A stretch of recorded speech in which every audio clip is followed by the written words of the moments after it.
ఆ దేవదేవుడు పార్వతి పరమేశ్వరుడు గుడికి వెళ్తే ఆయన ముందర ఉండే నందీశ్వరుడు దగ్గరికి వెళ్ళి మనం ఆయన చెవులో మన బాధలు కష్టాలు ప్రతి ఒక్కటి మనం చెప్పుకుంటాము. అప్పుడు నందీశ్వరుడు వెళ్ళి మన పరమేశ్వరుడు దగ్గర చెప్తాడు. తర్వాత ఆయన మన కష్టాలు మన బాధలు అన్ని ఆలకించి మనకి మంచి చేయడానికి దేవుడు ప్రయత్నిస్తాడు. అలాంటి నందీశ్వరుడు అంటే మనకి గోమాత.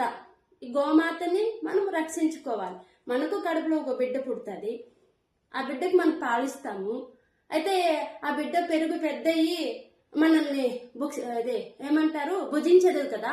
అలానే మనం కూడా గోమాతని ఒక తల్లిలాగా ఒక బిడ్డలాగా మనము కాపాడుకోవాలి, ధర్మాన్ని కాపాడుకోవాలి.